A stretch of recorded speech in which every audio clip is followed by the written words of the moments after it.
First at the top, a bit of a joke, and then a bit later, Donald Trump addressing the big controversy out of last night's final presidential debate, when he said he was not sure if he would accept the results of the election. At the top of his remarks, joking a bit, Trump said, "I will, of course, accept them if I win."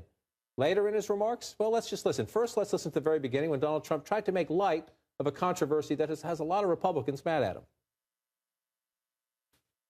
I would like to promise and pledge to all of my voters and supporters and to all of the people of the United States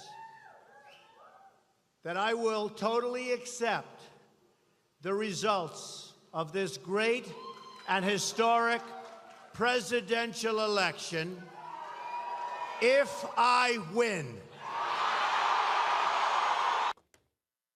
Clever line there. It would be funny if, and it is a little bit funny, amusing, but if not for the controversy stoked last night that has Republicans across the spectrum, including some Trump supporters and most of the non-Trump Republicans, saying you can't do that. You can't essentially assault and question America's democracy. We'll turn the sound in a minute. A bit later, he did say if there's a clear election result, I will accept it. But of course, I'm going to keep available any legal recourse, recount recourse, court recourse, in case you get a 2000-like election, Bush v. Gore.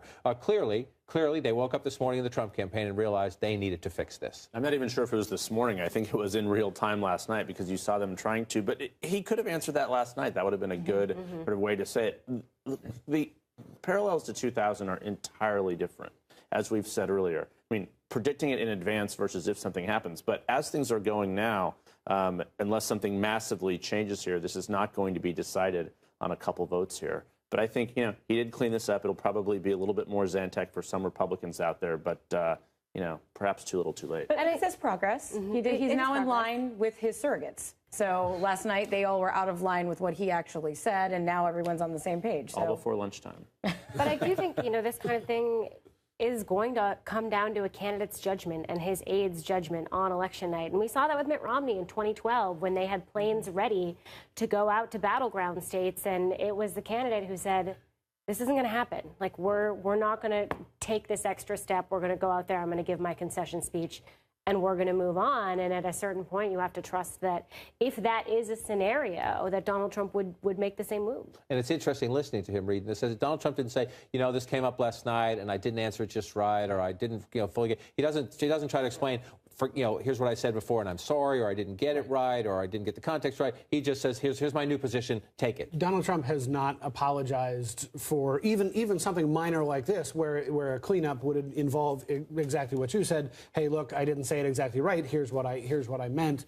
He's not that type of person. When parties get towards Election Day, everybody has planes on the ground ready to go to battleground states. The Senate Democrats and Senate Republicans will, to go to whatever close Senate race is in the balance. The House Democrats, House Republicans will. Just because he says he will accept an election result doesn't mean there's no implicit statement there that he won't make whatever legal challenges are legitimately available to him. But there's a larger point here that 7 Republican secretaries of state from around the country have called these kinds of comments irresponsible. That was just over the last Monday and Tuesday. I haven't checked in the last 24 hours or so if anybody else has. But the fact is, questioning the integrity of American elections undermines the very foundation of the thing that we've been relying on for 224 years. And let's quickly, because words matter in a situation. Last night he said he wanted to keep the suspense open. Let's listen to exactly what Donald Trump said when he just came out in, again, Delaware, Ohio, and tried to clean it up. I would accept a clear election result, but I would also reserve my right to contest or file a legal challenge in the case of a questionable result. Let me ask this final question. We have about 20 seconds in this context. Last night's debate was dominated by this. Now today, 19 days before the election, will be dominated by Donald Trump's cleanup, not about doing the business of trying to win the election, correct? No doubt about it. And meantime, early voting starting in North Carolina today, in-person early voting. That's the issue here. So many ballots being cast as we speak. And? Literally millions of people have already voted in this election. Yeah, those are the diehard partisans. The people who are just starting to vote now or who will be voting on Election Day are the people who are undecided. Those are the folks who were watching last night looking for a candidate to be behind.